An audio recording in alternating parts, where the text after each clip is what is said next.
This is Dr. Darwin. I want to explain to you what Bitcoin is. So I found this article from Medium back in December 2013. So this is a long time ago. In fact, this is only 4 years after Bitcoin was envisioned and starting to run. So it's a really good one. But explain Bitcoin like I'm five. I've told you that I want to talk to a 10-year-old, but I'll go with 5-year-old. This is really good. So let's get started here. So we're sitting on a park bench. It's a great day. I have one apple with me. I give it to you. You have one apple and I have 0. That's pretty simple, right? So let's look close at what happened. My physical apple was put into your hand. You know what happened. I was there. You were there. You touched it. We don't need anybody else to tell us that it was okay to do that. We didn't need to pull in Uncle Tommy, who's a famous judge, to sit with us on the bench and confirm that the apple went from me to you. The apple's yours. I can't give you another apple because I don't have any left. I can't control it anymore. The apple left my possession completely, and you have full control over that apple now. You can give it to your friend if you want, then that friend can give it to his friend, and so on and so on. And so that's what an in-person exchange looks like. I guess it's really the same whether you're saying about giving a banana, a book, or say a quarter or a dollar bill. But I'm kind of getting ahead of myself here. Back to apples. So let's have a digital apple. Here, I'll give you my digital apple. Now that gets interesting. How do you know that digital apple that used to be mine is now yours and only yours? Think about it for a second. Have you ever done a Facebook post? Have you ever done anything that maybe shared something with someone else? Okay, now I said shared. Let's think about that. It's a little bit more complicated, right?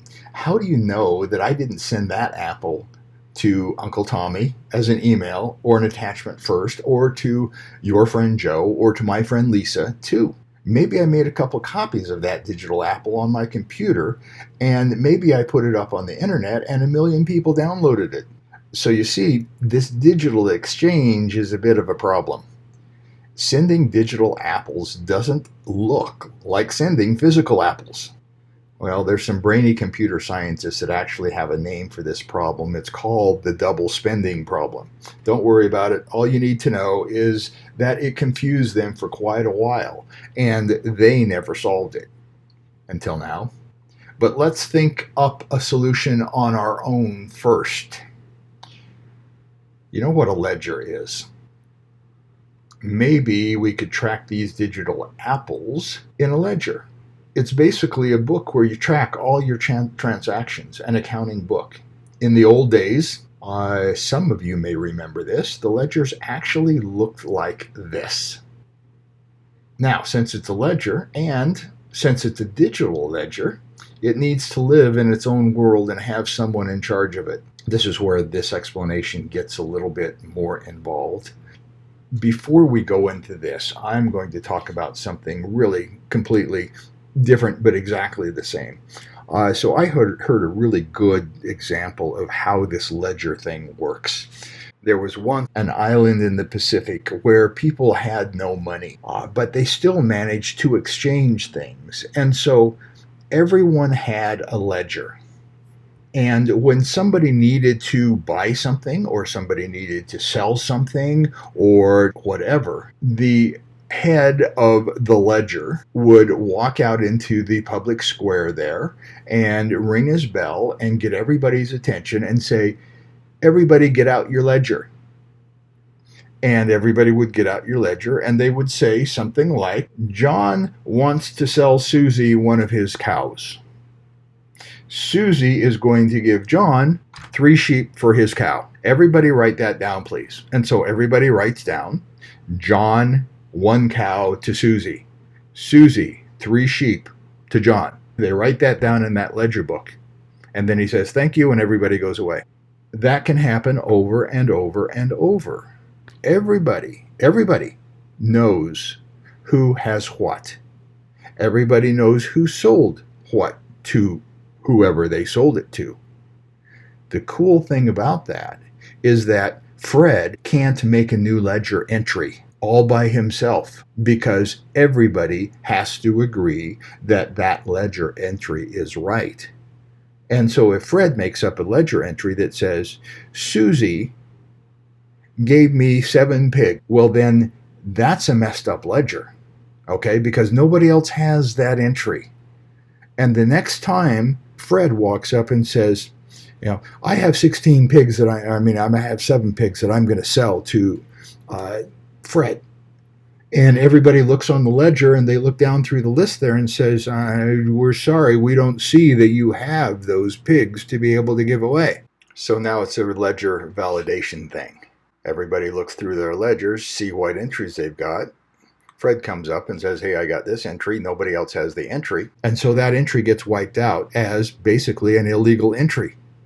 Now, I don't know what happens to Fred because of that, but that's the idea.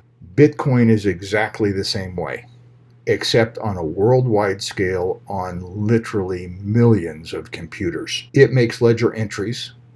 It validates first that that entry is a correct entry. And I'm not going to go through that here, but there's a way to validate that so there is only one transfer.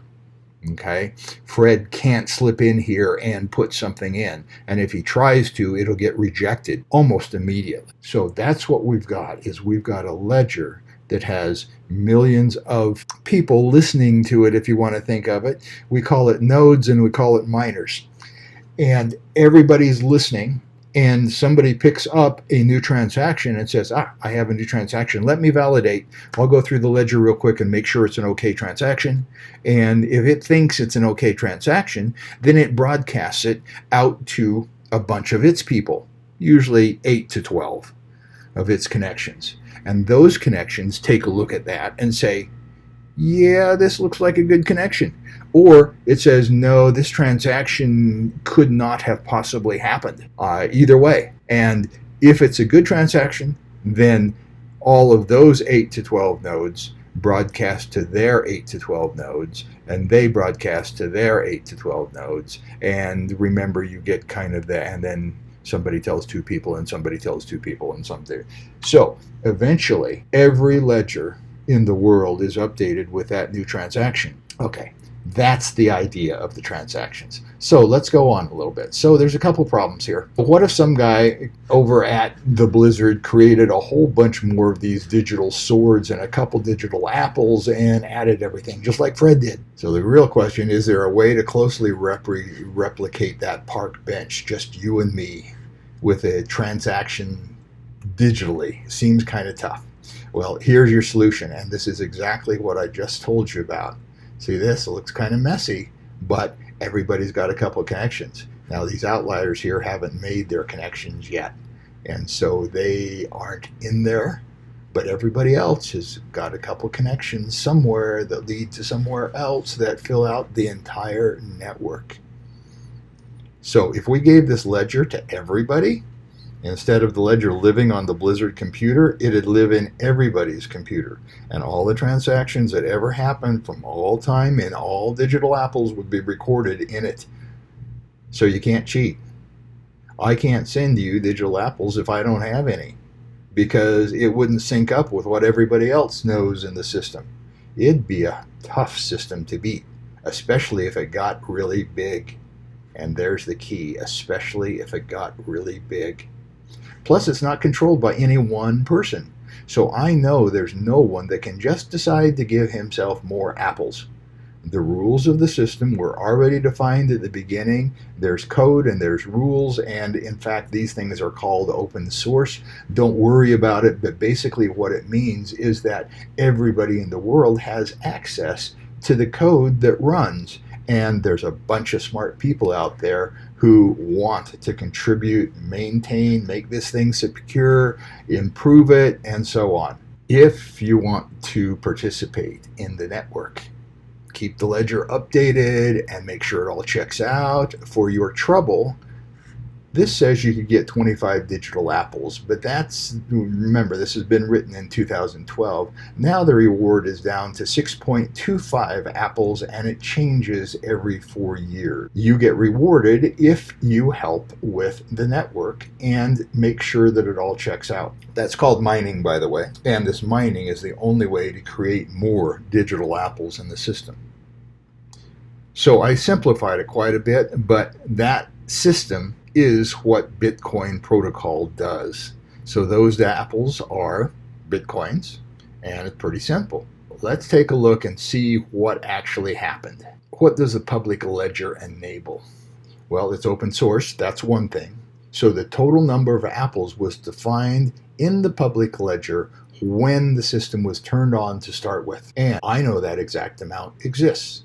And just for your information, the exact amount is 21 million. Number 2, when I make an exchange, I now know that digital apple certifiably left my possession and is now completely yours. I used to not be able to say that about digital things, but now I can.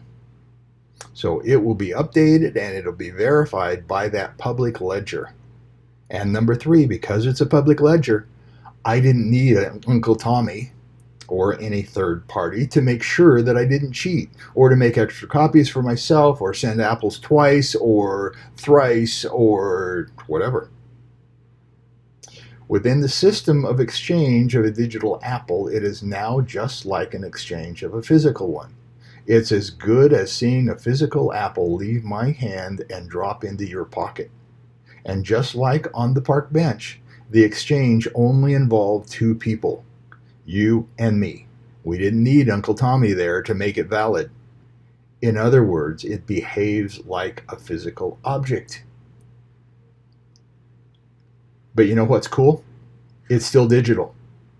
And so now we can deal with 1,000 apples, 1,000,000 apples, or, and I don't even know what that number is, so that's 10, 100,000, 10,000, 100,000, million, 10 million. 1/10,000,000th of an apple. That's pretty cool. And I can send it on with a click of a button. And I can drop it into your digital pocket, regardless where I was.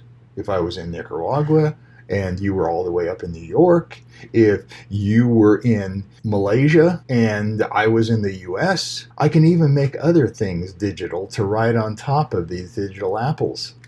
Okay, so that's something that's really cool. It's digital after all.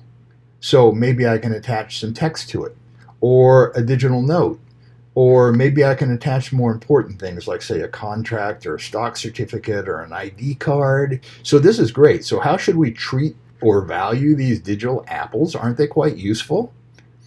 Well, a lot of people are arguing it over it still now. Now, this was written in 2012, and we're still arguing. There's a debate between this and that economic school, between politicians, between programmers. Don't worry about it. Some people are really smart, some people are misinformed, and some say the system is worth a lot, some say it's actually worth 0. Some guy put a hard number to it, and it was, at that time, $1,300 per apple. Okay? Today, as we speak, that number is, and I'm looking at my watch because I have it on there, $11,813. That's what the value of it is. So it's no longer some guy. There are a bunch of exchanges out there that allow you to buy and sell Bitcoin. And the average value of Bitcoin right now is $11,813. Oh, by the way, I should say when this is. This is Sunday, August 16th, 2020. Some say it's digital gold, some say it's a currency, others say it's just like tulips, and some people say it'll change the world, some say it's just a fad. I've got my own opinion about it, and by the way, so do I. That's probably a story for another time, though. But kid, you know more about Bitcoin than most people do. This is Dr. Darwin Perkins. Stay with me. We're going to learn a lot.